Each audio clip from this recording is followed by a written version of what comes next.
Hi, this is Marco from CUSCEN, and welcome to my demo on the account receivable modules. Today I'll walk you through the essential components of our accounting part of the software, which is designed to streamline and manage the sales of invoice for your business. To begin, we'll be going into account receivables, then sales invoice. First, let's locate the sales invoice tab. On the left-hand side of the screen under account receivable sections, you'll find sales invoice. This is our main area of focus where you can handle everything related to invoices and your company issues to clients. As we enter the sales invoice screen, you'll notice a clean, user-friendly interface. At the top, we have the toolbar with several options like add, view, edit, delete, import, export, and print. These buttons are your toolkit for managing invoices from creation to the finalization. The main table here displays all your sales invoices with columns that show you at a glance the invoice number, status, branch, project, posting period, invoice date, customer code, and customer name. It's a comprehensive snapshot of your sale invoice data. Now, if we click Add at the top, here at the top we'll have the invoice type dropdown. This is where you select the type of sales invoice you are creating. It's set to sales invoice by default, but depending on your operation, you might have different types of invoices. Next, the invoice date field, which is pre-filled with today's date, but you can change it if you are backdating the invoice. The date is important as it typically represents the point of sale or service delivery. Moving to invoice number, it reads new record. Once you save invoice, a unique invoice number will be generated. This number is crucial for tracking and reference purposes. The document reference field is where you can enter reference number. This could be a purchase order number or any other external reference you have for this transaction. The period field, currently set to 02/24, indicates the accounting period to which the invoice will be attributed to. Make sure it aligns with your accounting practices. Branch is pre-selected, and depending on how your company operates in multiple locations, it will select the appropriate branch for this invoice. Customer, you click on the drop-down, you select customer being invoiced. This field may be auto-filled based on your system's customer management database. Currency, the currency drop-down is essential, especially if you work with multiple currencies, and it ensures you select the right currency. Payment term. Under payment term, you'll specify the payment conditions agreed upon with the customers, such as net 30 days upon receipt, so forth. The due date field will be automatically calculated based on the payment term, or it could be manually set to indicate when the payment is expected for the invoice, project, and route. If this invoice is related to a specific project, or if there's a delivery route associated with it, you'll enter the information in the project and route fields. Description box is where you can add any additional details or notes about the sale that may be relevant for the customer or for your records.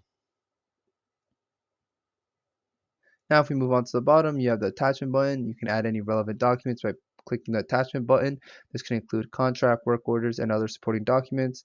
Material description, units, and warehouse columns. For each item sold, you'll find these material description, unit, and warehouse labels from which the item is being dispatched from. Item category and quality. The item category is useful for sorting and reporting. The quantity is kind of self-explanatory, but it's good for inventory and billing.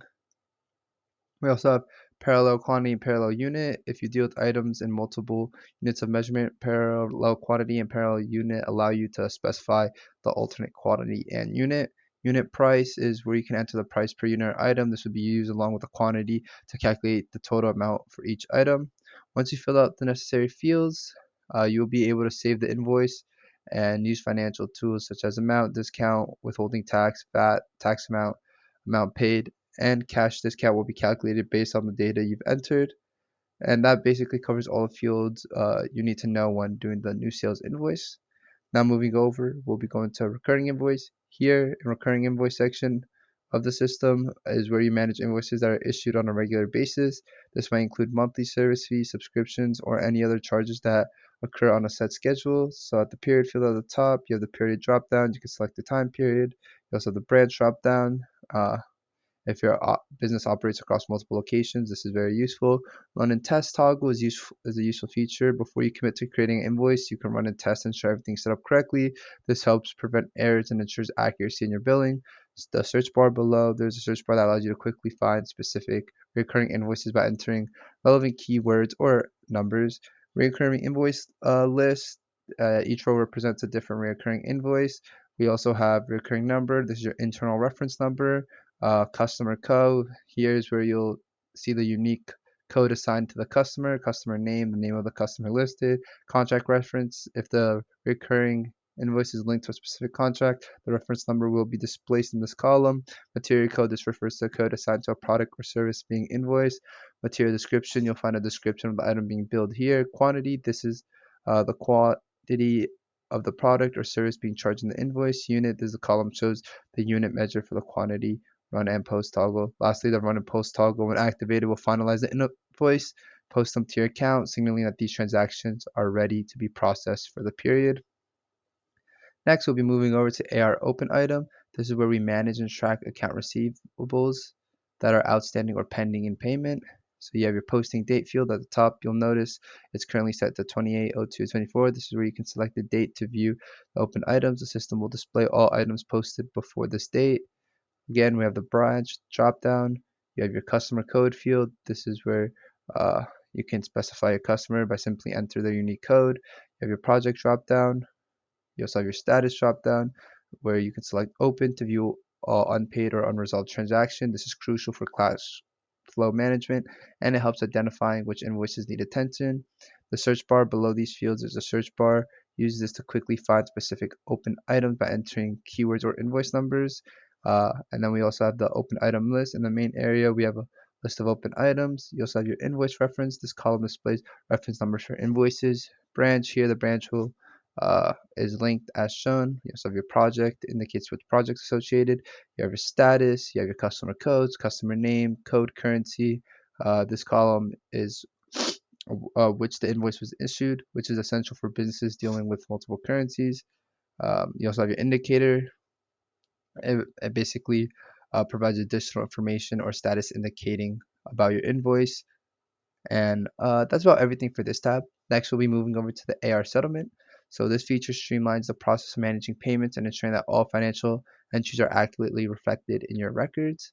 So you have your date filter at the top, then you have the go button. So after setting your desired dates, clicking the go button will refresh the list to display and the entries within the range. You have your search bar below that enables you to quickly locate specific settlement entries by inputting relevant tags such as batch numbers, customer names, or other identifiable dates. In the main view, there's a list of detailing the settlement entries. You can also view your batch number, and this column displays the unique identifiers for each settlement batch. Status basically shows you the status, like entries that were posted, confirming that the transaction has been finalized and recorded. Again, we have the branch. We also have the posting period, posting date, customer code, customer names that I mentioned all previously. We also have original doc reference, and this column basically allows document numbers associated with the transaction. That amount, which basically shows the amount debted in the settlement process. And using this tab, you can officially manage and relocate account receivables, ensuring all payments are accounted for and the financial statements are accurate. This also helps maintain a clear and current picture of your business cash flow and receivables. That's everything from me today. Thank you for listening to my in-depth demonstration.